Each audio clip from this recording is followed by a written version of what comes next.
اعوذ باللہ من الشیطان الرجیم بسم اللہ الرحمن الرحیم۔ مدینہ منورہ کے بہت بڑے بزرگ نے بتایا ہے کہ اگر جلدی امیر ہونا چاہتے ہو تو نماز ظہر کے بعد یہ ایک سورت پڑھنا شروع کر دو، انشاءاللہ اتنی دولت ملے گی کہ تم سے سنبھالی نہیں جائے گی۔ ناظرین، تمام تعریفیں اس اللہ کے لیے ہیں، وہی نیک لوگوں کا ولی ہے۔ میں گواہی دیتا ہوں کہ اللہ کے سوا کوئی بھی معبود برحق نہیں ہے، وہ یکتا ہے، اس کا کوئی شریک نہیں۔ اور میں یہ بھی گواہی دیتا ہوں کہ ہمارے نبی محمد صلی اللہ علیہ وسلم اللہ کے بندے اور اس کے رسول ہیں۔ یا اللہ ان پر، ان کی آل پر اور تمام صحابہ کرام پر رحمت، سلامتی اور برکت نازل فرما، آمین۔ محترم ناظرین، انسان جو خواب دیکھتا ہے ضروری نہیں کہ وہ خواب ہمیشہ اچھے ہی ہوں، بلکہ یہ خواب اکثر اوقات انتہائی عجیب و غریب ہوتے ہیں، اور بعض اوقات تو ایسے ہوتے ہیں کہ انسان ان کو بیان کرنے میں بھی شرم محسوس کرتا ہے۔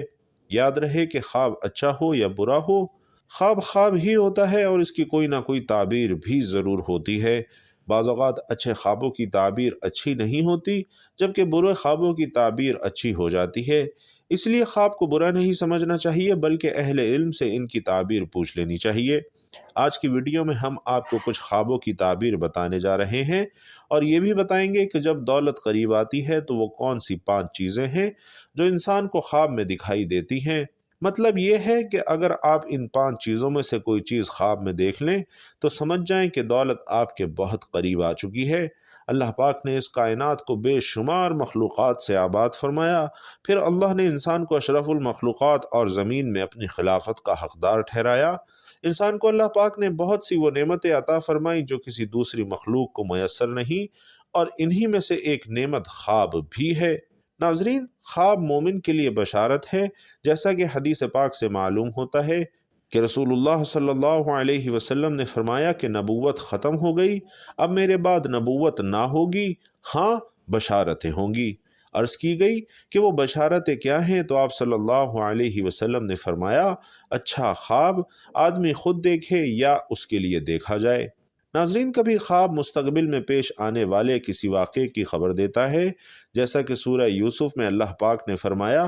کہ یاد کرو جب یوسف نے اپنے باپ سے کہا کہ اے میرے باپ، میں نے 11 تارے اور سورج اور چاند دیکھے، انہیں اپنے لیے سجدہ کرتے دیکھا۔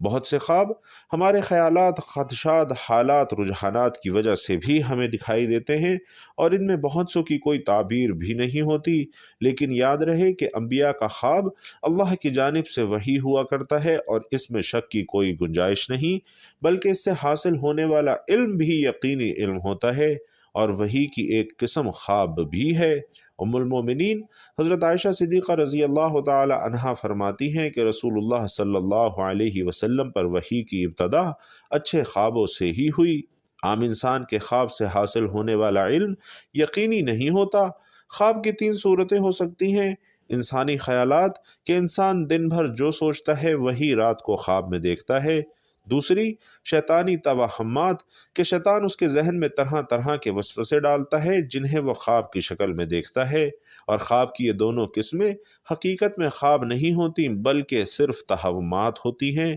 جبکہ تیسری قسم اللہ کی طرف سے الہامات ہیں جو کہ حقیقی خواب ہیں، اور نبوت کا 46واں حصہ بھی ہیں۔ چونکہ ان تینوں کے درمیان فرق کرنے کی کوئی یقینی صورت موجود نہیں ہے، اس لیے شریعت میں خواب حجت اور دلیل نہیں ہے، لہٰذا خواب کی بنیاد پر کوئی فیصلہ کرنا ضروری نہیں۔ البتہ صرف انبیاء علیہ السلام کا خواب وحی کے حکم میں ہوتا ہے، اور مومن کے اچھے خواب مبشرات یعنی خوشخبری میں سے ہیں۔ اللہ والو، آپ کو یہ بھی بتاتے ہیں کہ کون سی 5 چیزیں خواب میں دیکھنا دولت قریب آنے کی نشانی ہے، لیکن یہ بتانے سے پہلے آپ کو یہ بتاتا چلوں کہ یہ خواب ہوتا کیا ہے۔ بھائیوں اور بہنوں، زمانہ قدیم سے لے کر آج تک خوابوں کو مختلف عوامل کی وجہ قرار دیا گیا ہے۔ کبھی اسے جسمانی اور ذہنی کیفیت سے جوڑا گیا، تو کبھی شعور و لاشعور کی جنگ قرار دیا گیا۔ اسی طرح مختلف خوابوں کی مختلف تشریحات پیش کی گئی۔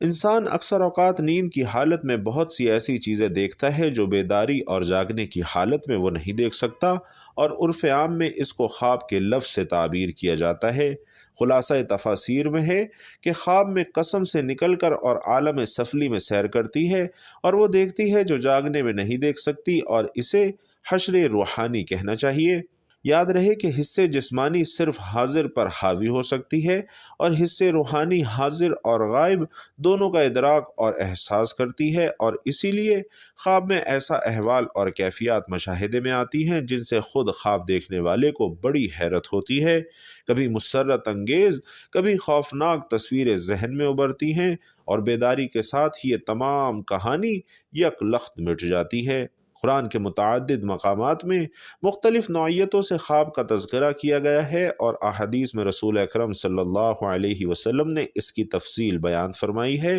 جس سے معلوم ہوتا ہے کہ خواب کا وجود حق ہے۔ حضرت ابو سعید خدری رضی اللہ تعالی عنہ رسول علیہ السلام کا ارشاد نقل کرتے ہیں کہ آپ صلی اللہ علیہ وسلم نے فرمایا کہ رات کے آخری حصے کا خواب زیادہ سچا ہوتا ہے، کیونکہ پچھلا پہر عام طور پر دل و دماغ کے سکون کا وقت ہوتا ہے۔ اس وقت نہ صرف یہ کہ خاطر جمع ہی حاصل رہتی ہے، ملائکہ سعادت اور قبولیت دعا کا بھی وقت ہے، اس لیے اس وقت کا دیکھا خواب زیادہ سچا ہوتا ہے۔ تاہم کسی خواب کے بارے میں یقین سے نہیں کہا جا سکتا کہ یہ خواب سچا ہے اور اس کا وقوع یقینی ہے، اس لیے کہ اچھا خواب اللہ کی طرف سے محض ایک رہنمائی ہوتی ہے۔ خواب اللہ کی طرف سے انسان کے لیے کوئی اشارہ ہوتے ہیں، تو ایسے میں چاہیے کہ خواب کی تعبیر ہمیشہ کسی سمجھ اور علم رکھنے والے شخص سے ہی پوچھی جائے اور ہر کسی کے سامنے بیان کرنے سے اجتناب کیا جائے۔ کئی لوگ اس بارے میں تذبذب کا شکار ہوتے ہیں کہ خواب بیان کریں یا نہ کریں، تو یاد رکھیے کہ اچھا خواب بیان کرنا اور سننا دونوں سنت سے ثابت ہیں۔ ہمارے پیارے آقا صلی اللہ علیہ وسلم صبح کے وقت صحابہ کرام سے پوچھتے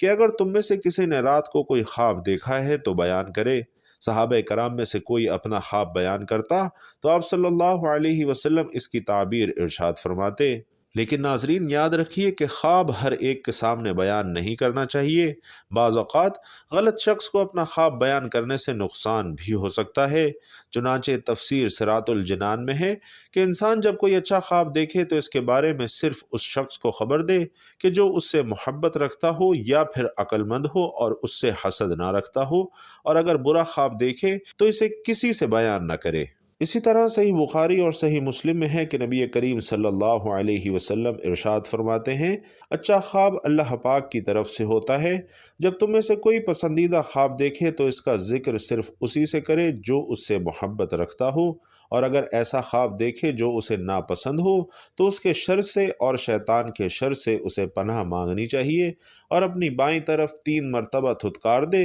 اور اس خواب کو کسی سے بیان نہ کرے تو انشاءاللہ وہ خواب نقصان نہ دے گا۔ اسی طرح کی ایک حدیث پاک کی شرح میں مفتی احمد یار خان رحمۃ اللہ علیہ تحریر فرماتے ہیں کہ اچھے خواب ضرور بیان کرے تاکہ اس کا ظہور ہو جائے، مگر بیان کرے ایسے عالم معتبر سے جو اس کا دوست ہو، خیر خواہ ہو، تاکہ وہ تعبیر خراب نہ دے۔ اچھی تعبیر دے، خواب کی پہلی تعبیر ہی پر خواب کا ظہور ہوتا ہے۔ نیز فرماتے ہیں کہ اچھی خواب اللہ کی نعمت ہے، اس کا چرچا کیا کرو۔ محترم ناظرین، جب دولت کسی انسان کے قریب آتی ہے تو اسے خواب میں 5 چیزیں نظر آنا شروع ہو جاتی ہیں: پہاڑ دیکھنا یا پہاڑ پر چڑھتے دیکھنا، مچھلی دیکھنا یا مچھلی کھانا، خواب میں تخت دیکھنا، یا جس شخص نے خواب میں گھوڑا یا اونٹ کبھی دیکھ لیا تو سمجھیں کہ یہ دولت قریب آنے کی نشانیاں ہیں۔ آپ نے یہ 5 چیزیں ملاحظہ کی جو خواب میں دیکھنے کا مطلب ہے کہ دولت قریب آ چکی ہے۔ میری بات کو چند مزید تعبیرات کے بارے میں بتاتے ہیں جو کہ نہایت دلچسپ ہیں۔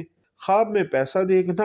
حضرت ابن سحرین رحمۃ اللہ علیہ فرماتے ہیں کہ خواب میں پیسہ، جنگ اور خوشامد ہے۔ اگر دیکھیں کہ کسی کے پاس پیسہ ہے تو وہ کسی سے جھگڑا کرے گا، اور اگر دیکھیں کہ اس کے پاس بہت پیسہ ہے تو یہ دلیل ہے کہ وہ سخت غم میں مبتلا ہے۔ حضرت ابن سیرین رحمۃ اللہ علیہ فرماتے ہیں کہ اگر دیکھیں کہ اس نے حج کیا تو حق تعالیٰ اس کے نصیب میں حج کرے گا، اگر بیمار یہ خواب دیکھے تو شفا پائے گا، اگر قرض دار دیکھے تو قرض سے نجات پائے گا، اگر مسافر دیکھے تو وطن کو سلامتی سے واپس آئے گا۔ اسی طرح خواب میں قرآن مجید کا دیکھنا، حضرت ابن سیرین رحمۃ اللہ علیہ فرماتے ہیں کہ خواب میں مصحف کی تعویل علم اور حکمت ہے۔ اگر دیکھیں کہ اس نے مصحف خریدا ہے، دلیل ہے کہ طالب علم اور دانش مند ہوگا۔ اگر دیکھیں کہ مصحف کو آگ میں جلایا ہے تو یہ فعل اس کے دین کی فساد پر دلیل ہے۔ حضرت ابراہیم کرمانی رحمۃ اللہ علیہ فرماتے ہیں کہ اگر دیکھے اس نے مصحف کھول کر سر اور آنکھوں پر رکھا ہے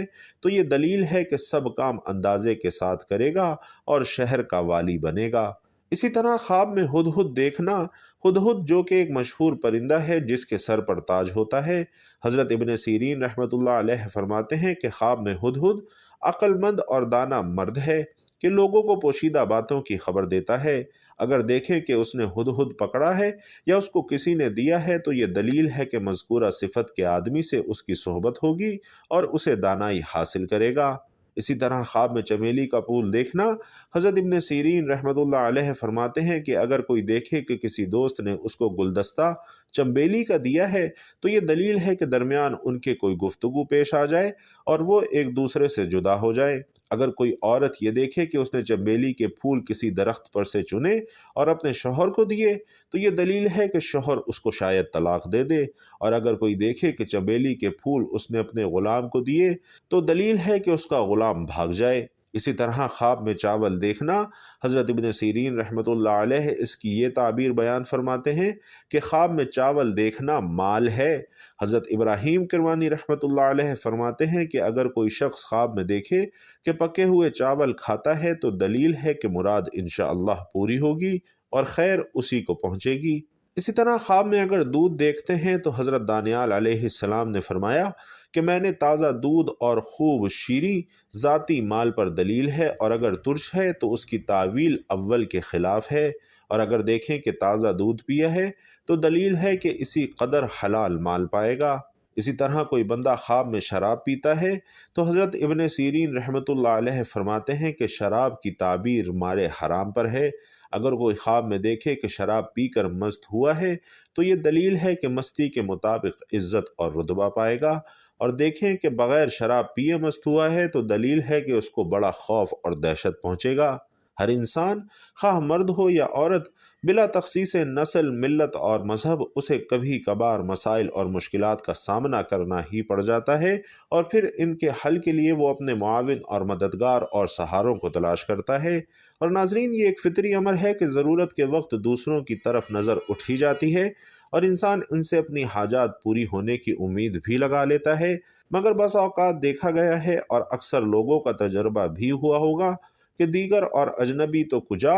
اپنے انتہائی قریبی دوست حتیٰ کہ خونی رشتہ دار بھی ایسے کڑے وقت میں منہ موڑ لیتے ہیں۔ وہ کوئی مدد اور تعاون تو کیا کریں گے، الٹا تذلیل سے بھی نہیں چوکتے۔ لیکن ہم مسلمانوں کو اللہ جل شانہ نے ایک ایسی دولت اور یقینی سہارے سے نوازا ہے کہ جب کبھی بھی، کیسی بھی، کہیں بھی، دنیا یا آخرت کی، مالی ہو یا جسمانی، غرض کوئی بھی ضرورت آن پڑے تو فوراً اسے بروئے کار لاتے ہوئے اپنی ہر ضرورت کو بغیر کسی انسانی مدد اور دستے سوال دراز کرنے کی ذلت اور رسوائی سے بچتے ہوئے بآسانی پورا کر سکتے ہیں۔ اور وہ نعمت عظمیٰ ناظرین سورۃ الیاسین ہے۔ 5 رکوع والی اس مبارک سورت کے پڑھنے میں انسان کے زیادہ سے زیادہ 10 منٹ لگتے ہیں، اور حفاظ کا تو اتنا وقت بھی نہیں لگتا۔ اور اس سورہ مبارکہ کے کتنے فوائد ہیں، اس کا اندازہ ہمیں محسن انسانیت حضور اکرم صلی اللہ علیہ وسلم کی احادیث سے معلوم ہوتا ہے۔ سرکار دو عالم صلی اللہ علیہ وسلم کا ارشاد ہے کہ جو شخص سورۃ الیاسین کو شروع دن میں پڑھے تو اس کی تمام حوائج پوری ہوں گی۔ جو شخص سورۃ الیاسین پڑھتا ہے، اللہ تعالیٰ اس کے لیے 10 قرآن کی تلاوت کا ثواب لکھ دیتا ہے۔ اور ایک روایت میں آتا ہے کہ حق تعالیٰ شانہ نے سورۃ الطٰہٰ اور سورۃ الیاسین کو آسمان اور زمین کے پیدا کرنے سے 1000 برس پہلے پڑھا۔ جب فرشتوں نے سنا تو کہنے لگے، خوشحالی ہے اس امت کے لیے جن پر یہ قرآن اتارا جائے گا، اور خوشحالی ہے ان دلوں کے لیے جو اس قرآن کو اٹھائیں گے یعنی یاد کریں گے، اور خوشحالی ہے ان زبانوں کے لیے جو اس کی تلاوت کریں گے۔ اور ناظرین، ایک حدیث میں ہے کہ جو شخص سورۃ الیاسین کو صرف اور صرف اللہ کی رضا کے واسطے پڑھے، اس کے پہلے سب گناہ معاف ہو جاتے ہیں۔ بس اس سورت کو اپنے مردوں پر پڑھا کرو۔ اور ایک روایت میں ہے کہ سورۃ الیاسین کا نام آسمانی کتاب تورات میں منعمہ کے ہیں کہ اپنے پڑھنے والے کے لیے دنیا اور آخرت کی بھلائیوں پر مشتمل ہے، اور یہ سورت دنیا اور آخرت کی مصیبتوں کو دور کرتی ہے اور آخرت کے خوف کو دور کرتی ہے۔ اس صورت کا نام رافعہ خافضہ بھی ہے، یعنی مومنوں کے رتبے بلند کرنے والی اور کافروں کو پست کرنے والی۔ اور ایک روایت میں ہے کہ حضور علیہ الصلاۃ والسلام نے فرمایا کہ میرا دل چاہتا ہے کہ سورۃ الیاسین میرے ہر امتی کے دل میں ہو۔ اور ایک روایت میں ہے کہ جس نے سورۃ الیاسین کو ہر رات میں پڑھا پھر مر گیا تو گویا شہید مرا۔ اور ایک اور روایت میں ہے کہ جو شخص سورۃ الیاسین کو پڑھتا ہے اس کی مغفرت کر دی جاتی ہے، جو بھوک کی حالت میں پڑھتا ہے وہ سیر ہو جاتا ہے، جو راستہ گم ہو جانے کی وجہ سے پڑھتا ہے وہ راستہ پا لیتا ہے، جو شخص جانور کے گم ہو جانے کی وجہ سے پڑھتا ہے تو وہ اپنا جانور پا لیتا ہے، اور جو ایسی حالت میں پڑھے کہ کھانا کم ہو جانے کا خوف ہو تو وہ کھانا کافی ہو جاتا ہے، جو ایسے شخص کے پاس پڑھے جو نزع کی حالت میں ہو تو اس پر نزع کی کیفیت میں آسانی ہو جاتی ہے، اور حالت ولادت والی عورت پر پڑھنے سے اس کی ولادت میں سہولت کر دی جاتی ہے۔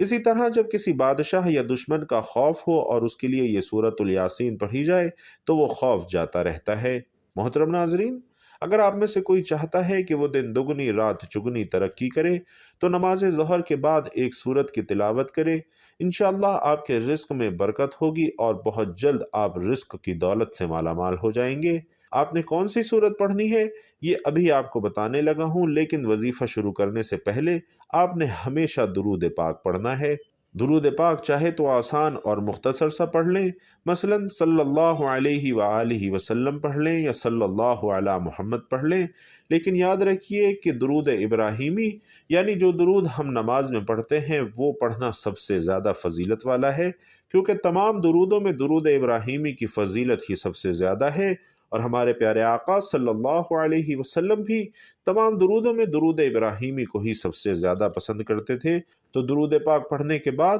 آپ نے ایک مرتبہ سورۃ الیاسین کی تلاوت کرنی ہے، اور سورۃ الیاسین کی تلاوت کرنے کے بعد آپ نے استغفر اللہ کی ایک تسبیح پڑھنی ہے، اور یہ تسبیح پڑھنے کے بعد آپ نے دوبارہ سے درود پاک پڑھنا ہے جو آپ نے عمل کے شروع میں پڑھا تھا۔ محترم ناظرین، یہ عمل کرنے سے آپ کے رزق میں انشاءاللہ بہت ہی زیادہ برکت ہوگی، کیونکہ سورۃ الیاسین کی فضیلت کے بارے میں تو سبھی لوگ جانتے ہیں۔ حضرت انس رضی اللہ تعالیٰ عنہ سے روایت ہے کہ رسول اللہ صلی اللہ علیہ وسلم نے فرمایا کہ ہر چیز کے لیے دل ہوتا ہے، اور قرآن کا دل سورۃ الیاسین ہے، اور جس شخص نے سورۃ الیاسین کی تلاوت کی تو اللہ اس کے لیے 10 بار قرآن پڑھنے کا ثواب لکھے گا۔ اللہ تعالی ہم سب کو کامل یقین کے ساتھ اس پر عمل کرنے کی توفیق عطا فرمائے، آمین یا رب العالمین۔ اور ناظرین، آپ میں سے جو کوئی بھی ہماری خصوصی اجتماعی دعا میں یہ چاہتا ہے کہ اس کا نام لے کر دعا کی جائے تو اپنا نام اور کہاں سے آپ مخاطب ہیں وہ کمنٹ باکس میں ضرور لکھ دیجئے گا، انشاءاللہ ہماری خصوصی اجتماعی دعا میں آپ کا نام لے کر آپ کے لیے دعا کی جائے گی۔ اللہ پاک تمام مسلمان بھائی بہنوں کی تمام حاجات کو پورا فرمائے اور تمام مشکلات کو حل فرمائے، آمین یا رب العالمین۔